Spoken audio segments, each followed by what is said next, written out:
ये वो दौर था जब यूनाइटेड नेशन भी स्टैब्लिश हुआ। 1945 यूनाइटेड नेशन भी स्टैब्लिश हुआ। दुनिया ने कहीं ना कहीं ये सोचा कि भाई सेकेंड वर्ल्ड वॉर तो हो गया, तीसरा वर्ल्ड वॉर नहीं होना चाहिए। जब हम कोई पेड़ लगाते हैं तो उसका हम बीज डालते हैं, फिर वो स्लोली स्लोली जो है पौधा बनता है, फिर पेड़ बनता है, फिर फल लगते हैं। उस समय देश की हालत ऐसी थी, जवाहरलाल नेहरू की मृत्यु हो चुकी थी, शास्त्री नए पीएम बने थे और देश में महंगाई, सूखा, भूखमरी, काफी कुछ चल रहा था। हेलो बच्चों, कैसे हो आप सब? माइंड मैप्स की सीरीज को कंटिन्यू रखते हैं, पॉलिटिकल साइंस की, और आज हम डिस्कस करने जा रहे हैं इंडियाज एक्सटर्नल रिलेशंस। ठीक है, तो बिल्कुल भी समय नहीं गवाऊंगा, बिल्कुल भी समय वेस्ट करूंगा ही नहीं।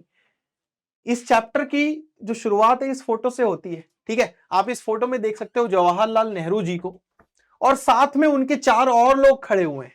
ठीक है, ये है क्रूमा घाना के, ये है नासिर जो कि इजिप्ट के हैं, देन उसके बाद ये है टीटो जो कि सुकर्नो जो कि इंडोनेशिया के हैं, और ये है टीटो जो कि युगोस्लाविया के हैं। इनके नाम भी यहां पे लिखे हुए हैं। तो ये जो 5 है ना, ये 5 बने नाम के फाउंडर्स, नॉन अलाइंड मूवमेंट। तो मैंने जो बीच में आपको 2 चैप्टर्स पढ़ा दिए थे, कोल्ड वॉर और एंड ऑफ बाइपोलैरिटी, अब उसको याद करो। उसी में मैंने नाम के बारे में भी आपको बताया था। दुनिया 2 हिस्सों में बट गई है भाई, आधे देश यूएसए के साइड, आधे देश यूएसएसआर के साइड। भारत ने बोला कि भाई अगर हम इन दोनों के साथ चले जाएंगे तो किस बात की आजादी, क्योंकि अगर हम यूएसए के साथ चले गए तो हमारी फॉरेन पॉलिसी उसके हिसाब से हो जाएगी, अगर हम यूएसएसआर के साथ चले गए तो हमारी फॉरेन पॉलिसी उसके हिसाब से हो जाएगी। तो अगर हम आजाद हुए इतने सालों की लड़ाई के बाद और हम हमारी फॉरेन पॉलिसी हमारे हिसाब से नहीं चला सकते तो किस बात की आजादी। और इसीलिए नॉन अलाइनमेंट मूवमेंट, भारत सबसे बड़ा लीडर रहा इसका, और भारत की सोच के साथ ये चारों भी शामिल थे, और ये पांचों मिलके नॉन अलाइन मूवमेंट के फाउंडर्स बने। ठीक है, तो भारत बच्चों, जब भारत का जन्म हुआ ना, तो इंटरनेशनल कॉन्टेक्स्ट जो था ना, वो काफी ज्यादा मुश्किलात भरा था। 47 में हम आजाद हुए, ठीक है, 45 में सेकेंड वर्ल्ड वॉर खत्म हुआ था, तो तबाही दुनिया भर में, और मतलब बहुत ही डिवास्टेटिंग सर्कमस्टांसेस थे, और भारत के साथ ही कई सारे और भी देश आजाद हो रहे थे। ऐसा नहीं था कि इंडिया एकमात्र देश था जो अंग्रेजों का गुलाम था और आजाद हुआ था। बहुत सारे देश थे जो भारत के साथ ही, भारत जैसी ही सिचुएशन से निकल के आ रहे थे। हाँ, हर देश की अपनी अलग कहानी होती है, अपने अलग चैलेंजेस होते हैं। अब इंडिया को साथ में पार्टीशन भी झेलना पड़ा, आजादी के साथ ही देश में इतनी गरीबी, इतनी अनपढ़ता, भूखमरी, और उसके साथ में पार्टीशन भी हो रहा है, हिंदू मुसलमान दंगे हो रहे हैं, और पता नहीं क्या क्या हो रहा है। हो सकता है बाकी देशों को ये सब ना झेलना पड़ा हो, लेकिन उन्हें कुछ और झेलना पड़ा हो जो हमें ना झेलना पड़ा हो। तो हर एक देश की अपनी अपनी समस्याएं थी, जिसके हिसाब से चीजें जो है वो चल रही थी। और ज्यादातर देश जो थे उनके सामने ये 2 चैलेंजेस थे, एक तो था डेमोक्रेसी लाने का, और एक तो था कि लोगों का वेलफेयर, लोगों का अच्छा, लोगों का इंटरेस्ट, डेवलपमेंट। ठीक है, और ये वो दौर था जब यूनाइटेड नेशन भी स्टैब्लिश हुआ। 1945 यूनाइटेड नेशन भी स्टैब्लिश हुआ। दुनिया ने कहीं ना कहीं ये सोचा कि भाई सेकेंड वर्ल्ड वॉर तो हो गया, तीसरा वर्ल्ड वॉर नहीं होना चाहिए। तो इसीलिए एक ऐसी यूएन, एक ऐसी बॉडी बनाओ ताकि अगर किसी 2 देश को कोई दिक्कत भी है एक दूसरे से, तो एक ऐसा प्लेटफॉर्म रहे जहां पे आके बात कर सकें। ठीक है, तो ये वो दौर था जिसमें भारत आजाद हुआ। अंग्रेज हमारे सामने ऑलरेडी बड़ी सारी समस्याएं छोड़ के चले गए थे भाई। आज हमें पाकिस्तान, ठीक है, पार्टीशन की समस्या अंग्रेजों की ही तो देन है यार। सब कुछ अगर आप देखोगे तो डिवाइड एंड रूल, सारा कुछ जो माइंड का खचरा उन्होंने किया, उसके बाद ही तो पाकिस्तान की सोच सामने आई।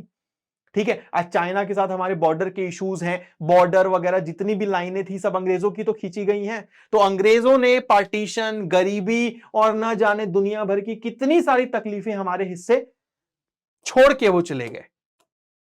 तो हमारी जो फॉरेन पॉलिसी थी ना, उसमें ये सारी चीजें आपको दिखेंगी। ठीक है, आजाद भारत की फॉरेन पॉलिसी में ये सारे कंसर्न्स आपको दिखेंगे। क्योंकि क्या होता है ना, कि अगर मैं बात करता हूं किसी भी, मान लो एक अपने इंडिविजुअल की मैं बात करता हूं, तो अगर मेरे घर के अंदर सब अच्छा चल रहा है, तो जब मैं घर से बाहर जाऊंगा, 4 लोगों से मिलूंगा, तो मैं अच्छे से खुशी खुशी राजी खुशी बात करूंगा। लेकिन जब मेरे घर के अंदर चीजें सही नहीं चल रही है ना, तो मैं बाहर भी चिड़चिड़ा होके जाऊंगा। तो ये देशों के साथ भी होता है। आपकी जो फॉरेन पॉलिसीज हैं, the way you will interact with other countries, काफी कुछ डिपेंड करेगा कि आपका डोमेस्टिक इन्वायरमेंट कैसा है, आपके आंतरिक आपका माहौल कैसा है। ठीक है, so every country establishes relations with other country according to a particular policy, और उसे हम क्या कहते हैं, फॉरेन पॉलिसी। ठीक है भाई, हर एक देश की अपनी एक नीति होती है ना, कि भाई हमें पाकिस्तान के साथ आज हमारा ये है, चाइना के साथ ऐसा है, हमारे यूएस के साथ ये है, रशिया के साथ ये है। हर एक देश का होता है ना कि भाई ये देश हमारा दुश्मन है, ये देश हमारा दोस्त है, इस देश के साथ हमारी जो है पॉलिसी ऐसी होनी चाहिए, वगैरह वगैरह। और कहीं ना कहीं किसी भी देश की जो फॉरेन पॉलिसी है उसको डोमेस्टिक और इंटरनेशनल दोनों इन्वायरमेंट जो है वो क्या करते हैं, इन्फ्लुएंस करते हैं। So India decided to conduct its foreign relations with an aim to respect the sovereignty of all other nations and to achieve security through the maintenance of peace. Bharat ने क्लियर कट कह दिया कि भाई हमारी जो foreign policy होगी, ठीक है, हमारे जो फॉरेन रिलेशंस होंगे, उसमें यह चीज साफ रहेगी कि हम किसी भी देश की सोवरानिटी में दखलंदाजी नहीं करेंगे, हम किसी भी देश के आंतरिक मामलों में घुसेंगे नहीं, और ना ही हम चाहेंगे कि कोई हमारे आंतरिक मामलों में घुसे। ठीक है, हम शांति पसंद देश हैं, हमें शांति चाहिए, हमें पीस चाहिए, लड़ाई झगड़ा नहीं करना हमें। ठीक है भाई, दो तरीके होते हैं सिक्योरिटी हासिल करने के, एक होता है मार धाड़ लड़ाई और एक होता है शांति बनाए रखना। तो हम सिक्योरिटी अचीव करना चाहते हैं through the maintenance of peace.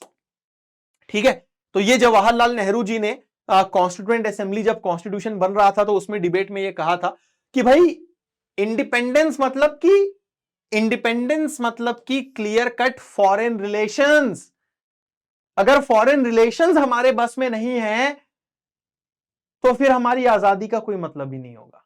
और इसी को देखते हुए हमने ना तो यूएसए और ना ही यूएसएसआर किसी भी ग्रुप को फॉर्मली हमने ज्वाइन नहीं किया, कोल्ड वॉर को हमने डायरेक्टली ज्वाइन नहीं किया। ठीक है, तो हमारी directive principle of state policy में भी आर्टिकल 51 में हमने क्लियर कट ये कह दिया है कि भैया हम इंटरनेशनल पीस एंड सिक्योरिटी को प्रमोट करेंगे, बात खत्म। क्लास 11th में आप सभी ने डीपीएसपी पढ़ा है कि डीपीएसपी नॉन जस्टिसिएबल होते हैं। ठीक है, डीपीएसपी यानी कि वो गाइडलाइंस है जो कॉन्स्टिट्यूशन में सरकारों को दी गई हैं कि भाई ऐसे ऐसे तुमको देश को चलाते समय ध्यान रखना है। लेकिन अगर मान लो सरकारें ये फॉलो नहीं भी कर पाती हैं तो आप कुछ नहीं कर सकते, क्योंकि ये जस्टिसिएबल नहीं है, ये लीगली इन्फोर्सिएबल नहीं है। ठीक है, तो हमारे कॉन्स्टिट्यूशन के पार्ट 4 में डीपीएसपीज जो है वो मेंशन्ड हैं। Now due to cold war, जैसा कि मैंने ऑलरेडी आपको बता दिया, यूएस और यूएसएसआर के बीच में डिवीजन चल रहा था और दुनिया भर की जो फॉरेन पॉलिसी है वो भी उस हिसाब से इन्फ्लुएंस हो रही थी। ठीक है, political, economic, military confrontation at the global level, जो कि कोल्ड वॉर था ही था। तो इंडिया ने नॉन अलाइनमेंट की पॉलिसी अपनाई और हमने एक तरीके से एक तीसरी दुनिया बनाई भाई, दोनों सुपर पावर से अलग। ठीक है, नेहरू जो थे हमारे प्रधानमंत्री भी थे, साथ ही साथ फॉरेन मिनिस्टर भी थे, और इसी वजह से जवाहरलाल नेहरू जो थे ना, उनका योगदान हर चीज में था भाई। प्रधानमंत्री भी वही आदमी, विदेश मंत्री भी वही आदमी। इसी वजह से कई बार इंडिया की फॉरेन पॉलिसी को नेहरू की फॉरेन पॉलिसी भी कहा जाता है कि भैया नेहरू ही सब कुछ देख रहे थे, हर एक चीज। मतलब इतने बड़े आदमी, इतने बड़े स्टेट्समैन, दुनिया भर के लोग नेहरू को जान रहे हैं, हर चीज नेहरू के हिसाब से ही चल रही। ठीक है, तो इंडिया की फॉरेन पॉलिसी को शेप देने वाले अगर कोई थे तो वो थे जवाहरलाल नेहरू जी। तो इंडिया एडवोकेटेड नॉन अलाइनमेंट। ठीक है, कि भैया ना इधर ना उधर। हालांकि ये इतना आसान नहीं था, कई बार इंडिया को क्रिटिसाइज भी किया गया। जैसे कि एग्जांपल में अगर आपको यहां पे दिखा दूं, 1956 में, ठीक है, 1956 में जब ब्रिटेन ने इजिप्ट के ऊपर हमला किया था स्विस कैनल के इशू पे, तो इंडिया ने कहीं ना कहीं इस चीज के खिलाफ आवाज उठाई थी और इंडिया ने बोला था कि भैया ये तो नया फिर से वापस से कॉलोनियलिज्म चालू हो रहा है, भैया ये तो न्यू कॉलोनियल इन्वेजन है। ब्रिटेन जो है वापस से अपनी वो पुरानी पॉलिसीज में उतर आया है कि लोगों के घरों पे कब्जा करने वाली। ठीक है, लेकिन उसी साल जब यूएसएसआर ने हंगरी पे कब्जा किया तो इंडिया ने यूएसएसआर की उतनी आलोचना नहीं की। तो लोग बोलने लग गए कि भैया जब ब्रिटेन ने अटैक किया था तो तुम ब्रिटेन के खिलाफ खड़े हो गए, क्योंकि ब्रिटेन तो यूएसए के साइड है, तो यूएसए वाले ग्रुप ने कुछ किया तो तुम उसके खिलाफ हो, लेकिन यूएसएसआर वालों ने कुछ किया तो तुम उसके खिलाफ नहीं बोल रहे हो। तो लोग क्रिटिसाइज करने लग गए कि इंडिया कहीं ना कहीं यूएसएसआर के साथ है। ठीक है, लेकिन इस तरीके की सिचुएशन के बावजूद ज्यादातर केसेस में अगर आप देखोगे तो इंडिया ने एक इंडिपेंडेंट स्टैंड लिया कई सारे इंटरनेशनल इश्यूज पे, और कहीं ना कहीं इंडिया को यूएसए और यूएसएसआर दोनों साइड से ही हेल्प भी मिलती रही और दोनों साइड से भारत की बातचीत प्रॉपर रही। तो इंडिया जो था ना, बाकी डेवलपिंग जो देश नए नए भारत के साथ आजाद हो रहे थे उनको भी कन्विंस करने में लगा था कि भाई तुम भी ज्वाइन मत करना, तुम भी इधर मत जाना, तुम भी उधर मत जाना, क्योंकि भारत को डर था कि कोई भी देश अगर इनके ग्रुप में गया तो कहीं ना कहीं फिर वो उनके हिसाब से ही चलने लग जाएगा। ठीक है, लेकिन पाकिस्तान ने भारत की तो सुननी थी नहीं, क्योंकि पाकिस्तान भारत की सुन लेता तो आज वो इस हालत में नहीं होता ना। तो पाकिस्तान ने यूएस लेड अलायंस ज्वाइन कर लिया। ठीक है, यानी कि पाकिस्तान सीधा सीधा अमेरिका के ग्रुप का हिस्सा बन गया। अब अमेरिका को भी ये चीज पसंद नहीं आ रही थी कि यार इंडिया हमारे साथ नहीं आ रहा है, इंडिया जो है वो नॉन अलाइनमेंट की ये नई दुनिया चला रहा है। ठीक है, और इस वजह से आप देखोगे तो 1950s के दौरान इंडिया और अमेरिका के रिलेशन में खासी उतनी कोई गर्म जोशी नहीं थी, एक ऑकवर्डनेस थी। The US also resented India's growing partnership with the Soviet union. तो ऊपर से अमेरिका को यह भी खराब लग रहा था ना कि भाई हमारे साथ तो नहीं आ रहे हो, लेकिन यूएसएसआर के साथ थोड़ा सा क्लोज हो रहे हो हमसे, हमारे मुकाबले। तो दोनों फ्रंट में अमेरिका को भारत की चीज अच्छी नहीं लग रही थी। ठीक है, तो हिंदी के कंटेंट के लिए पूरा का पूरा कंटेंट हिंदी में भी प्रोवाइड करा दिया है मैंने। ओके, तो भारत की जो फॉरेन पॉलिसी थी उनके 3 मेजर ऑब्जेक्टिव, यानी कि नेहरू के फॉरेन पॉलिसी के 3 मेजर ऑब्जेक्टिव। सबसे पहली चीज टेरिटोरियल इंटीग्रिटी मेंटेन रखना, यानी कि हमारी जो टेरिटरी है उस पे किसी की आंख नहीं लगनी चाहिए। टेरिटोरियल इंटीग्रिटी हमें मेंटेन रखना है। मेंटेनिंग हार्ड अर्न्ड सोवरेनिटी, यानी कि इतनी मेहनत मुशक्कत से हमने एक सोवरेनिटी हासिल की है। सोवरेनिटी यानी पता ही है आप सभी को, 11th में आप पढ़ चुके हो कि भैया अगर आज इंडिया एक सोवरेन कंट्री है, मतलब कि इंडिया अपनी मर्जी का मालिक है, हम हमारे देश में जो चाहे वो करें, कोई दूसरा हमें कुछ नहीं बोलेगा भैया, हम चलाएंगे, हम डिसाइड करेंगे हमें क्या करना है। तो हमारी जो ये सोवरेनिटी है ना, ये बरकरार रहे, और साथ ही साथ रैपिड ग्रोथ, तो ग्रोथ भी हमारा ऑब्जेक्टिव है ही है। ठीक है, देखो उस दौरान ऑपोजिशन पार्टीज, जैसे कि अगर मैं डॉक्टर बी आर अम्बेडकर की बात करूं तो वो चाहते थे कि इंडिया ज्यादा अमेरिका के साइड रहे। ठीक है, जनसंघ और स्वतंत्रता पार्टी जैसी जो पॉलिटिकल पार्टीज थी वो भी यही चाहती थी। एफ्रो एशियन यूनिटी, ये जो टॉपिक है ना, इसमें जो इंपॉर्टेंट चीजें हैं वो आपको मैं बता देता हूं। देखो जब भारत आजाद हुआ, 500 बार बता चुका हूं, भारत के साथ साथ कई सारे और भी देश आजाद हुए। इंडिया हमेशा से एक लीडर रहा है, हमेशा से, मतलब आजादी नहीं मिली थी ना उसके पहले से भी, क्योंकि हमें मालूम था ना हमारा पोटेंशियल क्या है, हमारा इतिहास हमें पता है। हमें यह मालूम था कि टेम्पररी कुछ सालों के लिए हमारे ऊपर कब्जा हो गया था किसी का, लेकिन अल्टीमेटली हम बाप हैं भैया, हम बहुत बड़ा देश है यार, मजाक थोड़ी है, और हम इस पूरे एशिया की लीडरशिप ले सकते हैं। तो इन सारी चीजों को देखते हुए जो जवाहरलाल नेहरू का जो एरा था उसमें आप देखोगे कि इंडिया और एशिया और अफ्रीका में जो नए नए देश आजाद हो रहे थे उनके बीच में कॉन्टैक्ट्स बने, उनके बीच में रिलेशन स्थापित होने शुरू हुए, क्योंकि भारत पूरी कोशिश करता था कि जो भी नए नए देश आजाद हो रहे हैं वो सब एक दूसरे के साथ टच में रहें, ताकि गलती से भी कोई दूसरा देश वापस से उनको अपने गुलाम ना बना ले। ठीक है, so under his leadership India convened the Asian relations conference. ये याद रख लेना कि मार्च 1947 में एशियन रिलेशंस कॉन्फ्रेंस जो है वो आयोजित की गई थी भारत की आजादी के 5 महीने पहले। Through out the 40s and 50s Jawaharlal Nehru Asian unity की वकालत करते आए हैं। वो चाहते थे कि एशिया में यूनिटी बनी रहे। भारत ने इंडोनेशिया की आजादी के लिए भी कई सारे एफर्ट्स किए, ठीक है, डच से, और इंडिया ने इंटरनेशनल कॉन्फ्रेंस आयोजित की थी उस चीज के लिए भी, ताकि इंडोनेशिया की फ्रीडम स्ट्रगल को हम सपोर्ट कर सके। India was a staunch supporter of the decolonisation process and India opposed racism apartheid in south Africa. ठीक है, साउथ अफ्रीका में जो अपार्थाइड जो रेसिज्म चलता था, गोरे और काले, ठीक है, तो गोरे और कालों का जो ये डिस्क्रिमिनेशन एंड ऑल था, इंडिया ने हमेशा इन सारी चीजों की खिलाफत की है, आलोचना की है, क्रिटिसिज्म किया है। एफ्रो एशियन कॉन्फ्रेंस हुई थी इंडोनेशिया के बैंडंग नाम के शहर में। ठीक है, यहां पे आपको ध्यान रखना है 1955 में इंडोनेशियन शहर में, ठीक है, जिसका नाम था बैंडंग, और इस वजह से उसको बैंडंग कॉन्फ्रेंस भी कहा जाता है, ठीक है। So it mark the establishment of NAM. यहां से ये नॉन अलाइनमेंट मूवमेंट का जो आइडिया था ना, वो कहीं ना कहीं पनपना शुरू हुआ, ठीक है। धीरे धीरे, मतलब एक तरीके से जब हम कोई पेड़ लगाते हैं तो उसका हम बीज डालते हैं, फिर वो स्लोली स्लोली जो है पौधा बनता है, फिर पेड़ बनता है, फिर फल लगते हैं। तो ये जो बीज डालने का जो ये प्रोसेस था ना, उसकी शुरुआत यहां से हुई। कहां से? बैंडंग से। 1955 में बैंडंग कॉन्फ्रेंस इसलिए इसे कहा जाता है, ठीक है। सो नैम की जो फर्स्ट समिट है, फर्स्ट समिट, वो 1961 में बेलग्रेडे में हुई थी, सितंबर 1961 में। तो ये सारे जो समिट्स हैं ये याद रख लेना, क्योंकि क्रोनोलॉजी वाले सवाल यहीं से आते हैं, ठीक है। पहली समिट नैम की बेलग्रेडे 1961, बैंडंग कॉन्फ्रेंस 1955, ठीक है।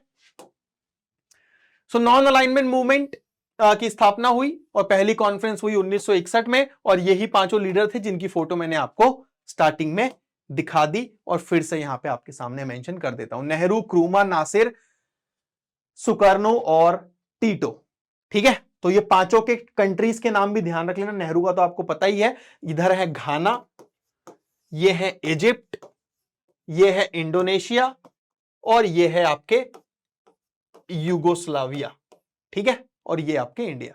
तो ये पांच थे। मैच द फॉलोइंग वाले सवाल आते हैं, कंट्री वाले भी प्रिपेयर्ड रहना, ठीक है। तो ये हो गया आपका Afro Asian unity and all. अब देखो, इस चैप्टर में इंडिया और चाइना के लड़ाई का थोड़ा सा टॉपिक है जो हमें पढ़ना है। तो बेसिकली जब भारत आजाद हुआ, तो यार ये वो दौर था जब चाइना भी कहीं ना कहीं ऐसी स्थितियों से ही निकल के आया था, ठीक है। दुनिया के बहुत सारे देश चाइना को रिकॉग्नाइज नहीं कर रहे थे, बट भारत ने चाइना की सरकार को, कम्युनिस्ट सरकार थी, और इंडिया ने 1949 में चाइनीज रिवॉल्यूशन के बाद चाइना की सरकार को रिकॉग्नाइज किया। यानी कि इंडिया के चाइना के साथ अच्छे रिलेशन थे, फ्रेंडली रिलेशन थे। जवाहरलाल नेहरू को काफी ज्यादा होप थी कि चाइना तो हमारे साथ कुछ गलत कर ही नहीं सकता, ठीक है, चाइना हमारे ऊपर अटैक कर ही नहीं सकता। तो पाकिस्तान के साथ भले ही हमारे रिलेशन दोस्ती यारी वाले नहीं थे, बट चाइना के साथ जरूर थे, ठीक है। वल्लभ भाई पटेल जैसे लोग जवाहरलाल नेहरू को हमेशा समझाते थे कि भाई चाइना से बच के रहना, लेकिन नेहरू को लगता था कि भाई एक्सीडिंगली अनलाइकली है ये, यानी कि एकदम इसकी प्रोबेबिलिटी जीरो है कि चाइना कुछ अटैक करेगा। और कई साल तक अगर आप देखोगे, बहुत लंबे समय तक भारत चाइना जो बॉर्डर था उसमें हमने पैरामिलिट्री लगाई हुई थी, यानी कि आर्मी लगाई भी नहीं हुई थी। यानी कि हम इतने ज्यादा केयर फ्री थे। भाई आपको जब रहता है कि ये तो हमारा दोस्त है, तो फिर आप वहां पे चलो ठीक है यार, पाकिस्तान वाले बॉर्डर में आपने लगा दी आर्मी, चाइना वाले बॉर्डर में आपने पैरामिलिट्री लगा दी, और इंडिया और चाइना के लीडर्स एक दूसरे के देश जाते थे, बढ़िया हिंदी चीनी भाई भाई एक दूसरे को ग्रीट कर रहे हैं, मस्त मजाक चल रहा है, बढ़िया चल रहा है, सब सही था। साथ ही साथ दोनों ने जीने मरने की कस्में खा ली, ठीक है, जीने मरने की कस्में खा ली, साथ जिएंगे साथ मरेंगे, नहीं तो जी नहीं पाएंगे, पंचशील साइन कर दिया, ठीक है। तो पंचशील जो था, पंच यानी कि पांच, ठीक है, 5 principles of peaceful coexistence, peaceful coexistence यानी कि शांतिपूर्वक हम कोएग्जिस्ट करेंगे, यानी कि तुम भी रहो, जियो और जीने दो, हम भी रहेंगे तुम भी रहो, ठीक है। तो ये साइन किसके किसके बीच में हुआ था, कब हुआ था, ये पूछा जाता है। ये ध्यान रख लेना, जवाहरलाल नेहरू भारत की तरफ से और चाइना की तरफ से जाऊ इनलाई कब हुआ था, 1954, 29 अप्रैल, ठीक है। तो ये एक स्टेप था in the direction of stronger relationship between the two countries, ठीक है, दोनों देशों के बीच में कम मजबूत रिलेशन बनाने के टुवर्ड्स ये एक डायरेक्शन था। भाई अभी तक तो दोस्ती यारी चल रही थी, अब आपने एक डॉक्यूमेंट भी साइन कर दिया साथ जीने मरने का, तो मजबूत और हो गया आपका रिलेशन, ठीक है।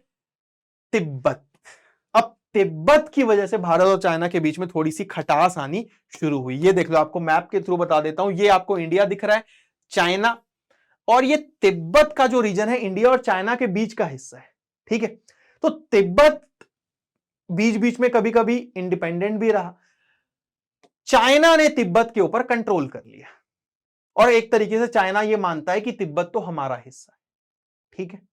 तिब्बत वालों को लगता है कि चाइना हमारा कल्चर दबाने की कोशिश कर रहा है हम पे जबरदस्ती करके, ठीक है। तो शुरू में तो इंडिया चुप रहा, लेकिन बाद में जब ज्यादा होने लगा तब इंडिया ने तिब्बतियों का साथ दिया, जिस वजह से चाइना को यह फील होने लगा कि भाई इंडिया तो हमारा दोस्त होके भी हमारे खिलाफ बातें कर रहा है, और इस वजह से इंडिया चाइना के रिलेशन में खटास आनी शुरू हुई। ठीक है, तो देखो ये जो सेंट्रल एशियन रीजन का प्लेट्यू है जिसे हम तिब्बत कहते हैं, इसने दोनों देशों के बीच में टेंशन क्रिएट करना शुरू किया। 1950 में चाइना ने तिब्बत के ऊपर कंट्रोल हासिल कर लिया।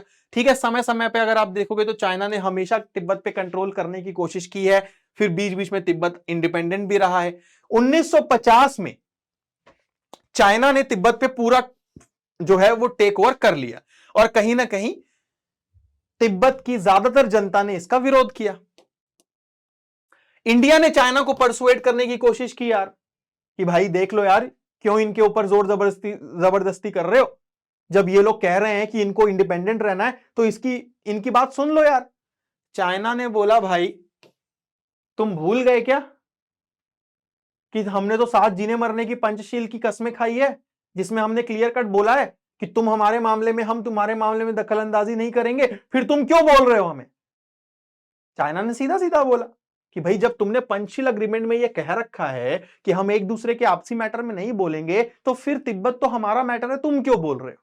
ठीक है, so when the Panchsheel agreement was signed, एक क्लॉज था इसमें जिसमें लिखा हुआ था कि एक दूसरे की टेरिटोरियल इंटीग्रिटी को रेस्पेक्ट करेंगे। ठीक है, तो अल्टीमेटली इंडिया को चुप होना पड़ा और चाइना की बात माननी पड़ी। 1959 में जब वहां पे स्थिति ऐसी हो गई कि दलाई लामा को, जो वहां के तिब्बतियों के धर्म गुरु हैं, उन्हें यह लगने लगा कि अगर अब हम यहां से नहीं गए तो हमारी हत्या हो सकती है, क्योंकि वो लोग वहां पे प्रोटेस्ट कर रहे थे चाइना के खिलाफ, और चाइना अपने आर्मी और अपने लोगों के द्वारा जो भी प्रोटेस्टर्स थे उनको मरवा रहा था। तो दलाई लामा भाग के भारत आ गए। ठीक है, भारत में उन्होंने शरण मांगी, भारत ने शरण दे दी। तो चाइना को यह लगने लगा ना कि दलाई लामा तो हमारा दुश्मन है और भारत हमारे दुश्मन को शरण दे रहा है। ठीक है, so the Tibetan spiritual leader accompanied the Chinese premier Zhou Enlai during the official visit to China in 1956। थोड़ी सी हिस्ट्री बता देता हूं। 1959 में तो वो आ गए, लेकिन उसके पहले क्या हुआ, उसके 3 साल पहले 1956 में चाइना के जो हेड थे जाओ एनलाई, जिसके साथ भारत ने साइन किया था पंचशील, दलाई लामा और वो दोनों भारत आए। ठीक है, he informed Nehru about the worsening situation in Tibet, but China had already assured India कि भाई तिब्बत को ज्यादा ऑटोनॉमी देगी। ठीक है, तो जब दलाई लामा भारत आए, उन्होंने जवाहरलाल नेहरू को बताया कि भाई देखो तिब्बत में चाइना वाले कैसे कैसे अति मचा रखे हैं। नेहरू ने चाइना वालों से बात की, चाइना वालों ने बोला टेंशन मत लो यार नेहरू जी, हम तिब्बत वालों को पूरी पावर दे रहे हैं, वो अपने एरिया में अच्छे से ऑटोनॉमी हम उन्हें दे रहे हैं।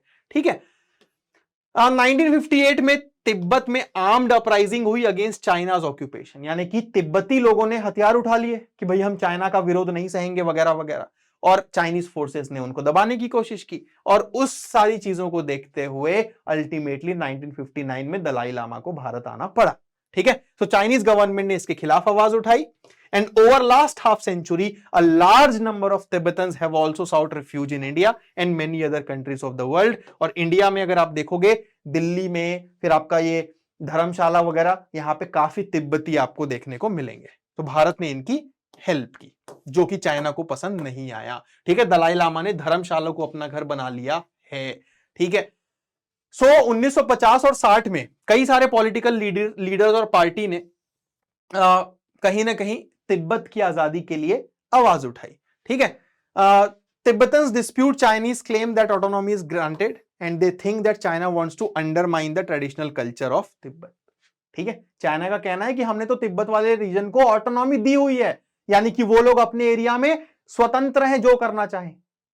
तिब्बतियों का कहना है कि ये ऑटोनॉमी की बातें फालतू हैं, कोई ऑटोनॉमी नहीं है, असल में तो चाइना तिब्बतियों के कल्चर को दबाने की कोशिश कर रहा है। ठीक है, तो एक तो ये तिब्बत वाला इशू, और दूसरा इशू क्या हुआ था, दूसरा इशू हुआ था जब चाइना ने इंडियन टेरिटरी के 2 हिस्सों पे क्लेम किया। एक था अक्साई चीन एरिया, जो कि लद्दाख रीजन में है, जम्मू कश्मीर में, और दूसरा है अरुणाचल प्रदेश का नेफा वाला एरिया। तो अरुणाचल प्रदेश के एरिया को लेके तो आज भी विवाद है। ठीक है, तो ये दोनों एरिया को चाइना क्लेम करने लगा। इंडिया ने बोला भाई ये तो हमारा हिस्सा है, और ये तो अंग्रेजों के समय से डिसाइडेड है। चाइना ने बोला कि हम अंग्रेजों के डिसीजन को नहीं मानते और ये तो हमारा हिस्सा है। ठीक है। So the main dispute was about the western and eastern end of the border. 1957 और 59 के बीच में चाइना ने अक्साई चीन वाले एरिया को ऑक्यूपाई करके रोड बना दी। मतलब चाइना ने भारत के हिस्से को बोला कि ये हमारा है और वहां पे सड़क बना दी भाई साहब। So despite a very long correspondence and discussion, these differences could not be resolved and कहीं ना कहीं दोनों देशों के बीच में छोटी मोटी लड़ाइयां जो है वो चलती ही रही। ठीक है, तो मैं ये बात कर रहा हूं ये दो रीजन्स की। अब अचानक से चाइना ने 1962 Cuba missile crisis cold war में पढ़ाया था। क्यूबा मिसाइल क्राइसिस के दौरान जब पूरी दुनिया की नजरें क्यूबा मिसाइल क्राइसिस की घटना पे थी, चाइना ने मौका पाते हुए क्या कर दिया? अटैक कर दिया। ठीक है, सो चाइना ने इन्वेजन कर दिया 1962 में ऑन द डिस्प्यूटेड रीजन्स, दोनों साइड, दोनों तरफ से, अक्साई चीन वाले एरिया में भी और नेफा वाले एरिया में भी। तो चाइना और इंडिया के बीच में जो ये लड़ाई हुई, इससे कहीं ना कहीं इंडिया की इमेज घर के अंदर भी घर के बाहर भी डेंट हुई। लोग जवाहरलाल नेहरू का मजाक उड़ाने लग गए कि भाई तुम तो चाइना की बहुत वो करते थे, चाइना के साथ तुम जीने मरने की कसमें खाते थे, अब देख लो यही चाइना जो है तुम्हें आग दिखा रहा है। ठीक है, तो पहला जो हमला था वो 1 हफ्ते चला और चाइनीज फोर्सेस ने काफी सारे हिस्से को अरुणाचल प्रदेश के कैप्चर कर लिया। दूसरा अटैक अगले महीने आया। while the Indian forces could block the Chinese advances on the western front in Ladakh, in east the Chinese managed to advance nearly to the entry point of Assam. तो लद्दाख वाले हिस्से पे तो भारतीय सेना ने वापस से कब्जा करके अपना कंट्रोल हासिल कर लिया, लेकिन ईस्टर्न वाले हिस्से में कहीं ना कहीं चाइनीज फोर्सेस आगे बढ़ते चले गए और असम तक पहुंच गए थे। ठीक है, एंड फाइनली चाइना ने खुद ही जो है चाइना पीछे हटा और मामला शांत हुआ। ठीक है, सोवियत यूनियन जो था वो न्यूट्रल रहा इस पूरे कॉन्फ्लिक्ट के दौरान। भारत की अच्छी खासी ह्यूमिलिएशन हुई, बेइज्जती हुई आप कह सकते हो, लेकिन कहीं ना कहीं लोगों के अंदर एक देश प्रेम भी जागा कि हम चाइना को जवाब देंगे वगैरह वगैरह। ठीक है, ऑपोजिशन पार्टीज पे भी इसका असर पड़ा। सीपीआई जो थी वो 2 हिस्सों में बढ़ गई, एक सीपीआई और एक सीपीआई एम। तो सीपीआई जो थी वो यूएसएसआर के फेवर में थी और जो सीपीआई एम थी वो चाइना के फेवर में थी। ठीक है, some of the top army commanders resigned और रिटायर्ड। आर्मी के कई सारे टॉप जो लोग थे उनको रिटायर या तो हो गए या रिजाइन करना पड़ा। जवाहरलाल नेहरू के जो क्लोज एसोसिएट थे, डिफेंस मिनिस्टर थे वी कृष्णा मेनन, उनको रिजाइन करना पड़ा, कैबिनेट छोड़ना पड़ा। जवाहरलाल नेहरू की खुद की जो एक इमेज थी वो डाउन हुई, उनको क्रिटिसाइज किया गया कि तुमने तो चाइनीज को हल्के में लिया हुआ था। ठीक है, पहली बार नेहरू सरकार के खिलाफ नो कॉन्फिडेंस मोशन लाया गया। नो कॉन्फिडेंस मोशन अगर पास हो जाता तो सरकार गिर जाती, हालांकि वो पास नहीं हुआ। एंड देन कांग्रेस जो है बाई इलेक्शंस हुए उसके बाद, उसमें कई सारी सीटें हारी भी थी। तो कहीं ना कहीं देश के पॉलिटिका मूड जो था ना, पॉलिटिकल मूड वो बदल रहा था। ठीक है, और इन्हीं सारी चीजों के बाद नॉर्थ ईस्टर्न रीजन में रीऑर्गेनाइजेशन भी हुआ और कई सारे राज्यों को स्टेटहुड भी मिला। ठीक है, और ज्यादा डिटेल में अभी हम यहां पे नहीं जाएंगे, बस आपको यहां पे और ध्यान ये रखना है कि इंडिया और चाइना के रिलेशन को रिज्यूम होने में, नॉर्मल होने में 10 साल से ज्यादा का समय लग गया। और जवाहरलाल नेहरू, अटल बिहारी वाजपेयी जो थे वो फर्स्ट टॉप लेवल लीडर थे जो 1979 में चाइना गए थे। ठीक है, उसके बाद चीजें थोड़ी सी नॉर्मल हुई। तो ये थी चाइना के साथ की कहानी। देन पाकिस्तान के साथ जो हमारे रिलेशन थे वो बिल्कुल भी फ्रेंडली नहीं थे। कश्मीर की कहानी ऑलरेडी मैं आपको बता चुका हूं कि भैया कश्मीर के जो राजा थे हरि सिंह, वो इंडिया पाकिस्तान किसी के साथ जाना नहीं चाहते थे, इंडिपेंडेंट रहना चाहते थे। लेकिन पाकिस्तानियों ने अक्टूबर 1947 में अचानक से पाकिस्तान ने कश्मीर पे कब्जा करने के लिए लोगों को भेज दिया। हरि सिंह बेचारा दौड़ता हुआ भारत सरकार के पास आया कि हेल्प कर दो, तो इंडिया ने बोला कि हम हेल्प कर देंगे, तुम हमारे साथ आ जाओ। और फिर instrument of accession Hari Singh ने साइन किया, कश्मीर भारत का हिस्सा बना और कश्मीर को आर्टिकल 370 के तहत स्पेशल स्टेटस भी दिया गया। ठीक है, तो इंडिया और पाकिस्तान की आर्मी के बीच में कश्मीर को लेकर 47 में ही लड़ाई कहीं ना कहीं शुरू हो गई थी, जो कि मैटर बाद में यूएन को भी रेफर किया गया। इंडिया पाकिस्तान के बीच में सब कुछ खराब ही नहीं था, कुछ अच्छा भी था। जैसे कि वाटर रिवर्स को लेके जो इशू था वो वर्ल्ड बैंक के मीडिएशन के द्वारा शांतिपूर्वक तरीके से सुलझा लिया गया। India Pakistan Indus water treaty जो है वो जवाहरलाल नेहरू ने और आयूब खान ने 1960 में साइन भी की। अप्रैल 1965 में पाकिस्तान ने गुजरात का जो रन ऑफ कच्छ वाला एरिया है वहां पे अटैक कर दिया, साथ ही साथ जम्मू कश्मीर वाले रीजन में भी अटैक कर दिया। उस समय देश की हालत ऐसी थी, जवाहरलाल नेहरू की मृत्यु हो चुकी थी, शास्त्री नए पीएम बने थे और देश में महंगाई, सूखा, भूखमरी, काफी काफी कुछ चल रहा था। ठीक है, तो जवाहरलाल नेहरू के जाने के बाद शास्त्री आए। शास्त्री जी ने भारतीय सेना को सीधा सीधा बोल दिया कि भैया पाकिस्तान के हमले का तुम्हें काउंटर जवाब देना है, और इंडियन आर्मी जो है वो लाहौर तक पहुंच गई थी भैया, मारते मारते पाकिस्तानियों को। ठीक है, तो यही वो दौर था जब जय जवान जय किसान का नारा शास्त्री जी को देना पड़ा था, ताकि जवानों को मोटिवेट कर सके बॉर्डर में लड़ाई करने के लिए, और किसानों को मोटिवेट कर सके ताकि वो लोग ज्यादा से ज्यादा फूड ग्रो कर सके। और यही वो दौर था जब ग्रीन रिवॉल्यूशन की भी चर्चा चली।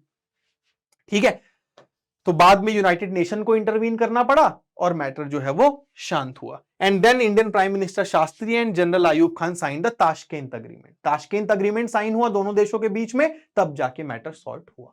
तो एक चीज ये ध्यान रखना कि जब भी दो देशों के बीच में लड़ाई होती है, लड़ाई को सॉल्व करा मतलब लड़ाई को खत्म करते टाइम कोई ना कोई अग्रीमेंट साइन कर दिया जाता है कि हाँ ठीक है भाई शांति।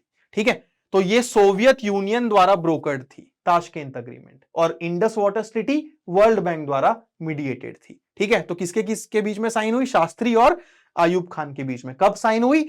1966 में। ठीक है, तो पाकिस्तान ने गुजरात और जम्मू वाले हिस्से पे अटैक कर दिया, इस वजह से ये वाली वॉर हुई। चाइना ने अरुणाचल और अक्साई चीन वाले हिस्से को लेके और तिब्बत वाले हिस्से को लेके भारत पे हमला करने की कोशिश की। तो ये चाइना के साथ वॉर का इशू, ये पाकिस्तान के साथ।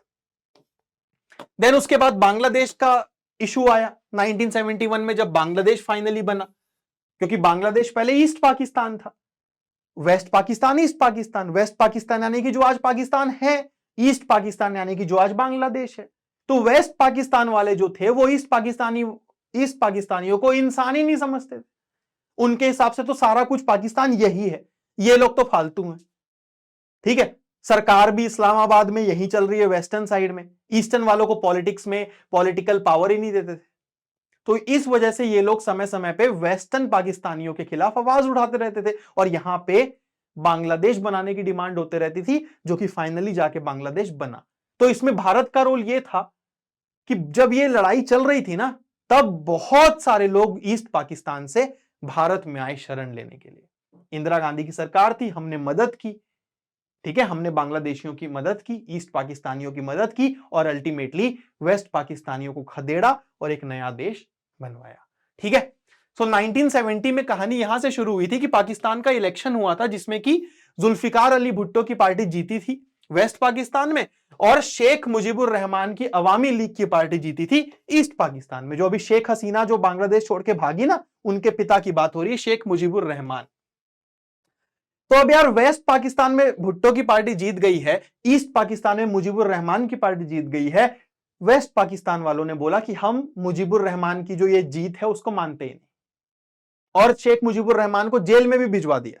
ठीक है, सो पाकिस्तानी रूलर जो थे वो एक्सेप्ट करने को रेडी ही नहीं थे, मानने को तैयार ही नहीं थे, और अल्टीमेटली शेख मुजीब को अरेस्ट कर दिया। एक तरीके से ईस्ट पाकिस्तान के लोगों के ऊपर आतंक मचा दिया भैया इन्होंने। 1971 के दौरान कई सारे लोग, लगभग 80 लाख रिफ्यूजी, यानी कि इमेजिन कर लो रियल में कितने होंगे, ईस्ट पाकिस्तान से भारत आए शरण लेने के लिए कि भैया हमको बचा लो। ठीक है, पाकिस्तान ने भारत के ऊपर आरोप भी लगाया कि भारत जानबूझ के जो है पाकिस्तान को तोड़ना चाह रहा है। ठीक है, अमेरिका और चाइना ने भी पाकिस्तान के सपोर्ट में बात की, और अल्टीमेटली पाकिस्तान, अमेरिका, चाइना के एक्सिस को काउंटर करने के लिए भारत ने सोवियत यूनियन के साथ 20 साल की ट्रीटी साइन की थी, treaty of peace and friendship, जिसमें की टोटल कट ये था कि भैया अगर भारत को कोई भी इशू होगा तो सोवियत यूनियन भारत की हेल्प करेगा। ठीक है, तो 1971 दिसंबर में भारत पाकिस्तान के बीच में फुल स्केल वॉर छिड़ गया, और अल्टीमेटली कई महीने की समझ लो डिप्लोमेटिक टेंशन और मिलिट्री बिल्डअप के बाद 1971 में लड़ाई छिड़ा। Pakistani aircrafts attacked Punjab and Rajasthan, जबकि आर्मी जो थी वो जम्मू और कश्मीर के फ्रंट में चली गई। भारत ने रिटेलिएट किया और अल्टीमेटली पाकिस्तान को पीछे हटना पड़ा। ठीक है, 10 दिन के भीतर इंडियन आर्मी ने ढाका को सराउंड कर लिया था तीनों साइड से और पाकिस्तानी आर्मी को सरेंडर करना पड़ा और बांग्लादेश एक नया देश बना। ठीक है, बाद में इंडिया और पाकिस्तान के बीच में यानी कि इंदिरा गांधी और जुल्फिकार अली भुट्टो के बीच में शिमला एग्रीमेंट साइन हुआ 1972 में, तब जाके लड़ाई जो है वो खत्म हुई। तो जो एक ह्यूमिलिएशन हमें फेस करनी पड़ी थी चाइना के युद्ध के दौरान, अब हमारे लिए ग्लोरी का मोमेंट था, क्योंकि हमने पाकिस्तान को तोड़ के बांग्लादेश बनवा दिया था। ठीक है, तो ये सारी चीजें, इसमें कुछ फैक्ट्स हैं जो आपके काम आएंगे। ये राहुल सर स्पेशल में है कि 1962 में department of defence production establish हुआ, डिपार्टमेंट ऑफ डिफेंस सप्लाईज 1965 नवंबर में, तीसरा 5 ईयर प्लान जो था ना वो अफेक्ट हुआ था। तो ये आपको पॉलिटिक्स ऑफ प्लान डेवलपमेंट में मैंने आपसे सवाल भी पूछा था, और चौथा 5 ईयर प्लान 1969 में आया था। देन उसके बाद इंडिया की न्यूक्लियर पॉलिसी से रिलेटेड जो फैक्ट्स हैं, देखो इंडिया ने 1974 मई में पहला न्यूक्लियर एक्सप्लोजन जो है वो किया था, और 1940s में ही होमी जहांगीर भाभा जी के अध्यक्षता में इंडिया का एक न्यूक्लियर प्रोग्राम शुरू हुआ था, क्योंकि जवाहरलाल नेहरू जो थे वो साइंस को काफी ज्यादा तवज्जो देते थे। ठीक है, साइंटिफिक प्रोग्राम्स को लेके काफी ज्यादा होपफुल रहते थे, लेकिन साथ ही साथ वो न्यूक्लियर वीपन्स के खिलाफ थे, टोटल खिलाफ थे वो न्यूक्लियर वीपन्स के। उनका ये था कि अगर हमें न्यूक्लियर हथियार करना भी है ना तो पीसफुल पर्पस के लिए, ठीक है, मिलिट्री पर्पस के लिए नहीं। Okay, India wanted to generate atomic energy for peaceful purpose, और इस वजह से जवाहरलाल नेहरू ने कई सारे जो उस समय देश सुपर पावर्स थे जिनके पास न्यूक्लियर हथियार था, उनसे विनती भी की कि भैया तुम लोग डिसआर्मामेंट पे फोकस करो, यानी कि हथियारों को कम करने पे फोकस करो, लेकिन न्यूक्लियर हथियार कम होने का नाम नहीं ले रहे थे, बढ़ते ही चले गए। और जब फाइनली चाइना ने अक्टूबर 1964 में न्यूक्लियर टेस्ट कंडक्ट किया, तो उस समय के जो मेन न्यूक्लियर पावर्स थे, यूएस, यूएसएसआर, यूके, फ्रांस और चाइना, जो कि 5 परमानेंट मेंबर्स भी हैं सिक्योरिटी काउंसिल के, इन लोगों ने नॉन प्रोलिफरेशन ट्रीटी इंपोज करने की कोशिश की, यानी कि एनपीटी। और इन लोगों ने यह बोला कि यह ट्रीटी साइन करने के बाद, इस डेट के बाद से जो भी देश न्यूक्लियर एक्सप्लोजन करेगा उसको न्यूक्लियर पावर नहीं माना जाएगा। इंडिया ने बोला ये क्या बात हुई, तुमने अपना तो न्यूक्लियर बना लिया और तुमने बोल दिया कि आज के बाद कोई करेगा तो नहीं मानेंगे, ये कैसा डिस्क्रिमिनेशन है। भारत ने एनपीटी साइन नहीं किया, इंडिया ने इसको हमेशा डिस्क्रिमिनेटरी माना। ठीक है, तो ये वो दौर था जब इंडिया ने 1974 में पहला एक्सप्लोजन किया था, जब अरब इजराइल वॉर चल रहा था 1973 का। ठीक है, तो एक ऐसा दौर था जब देश में काफी ज्यादा महंगाई और मतलब फूड इन्फ्लेशन बहुत कुछ चल रहा था यार।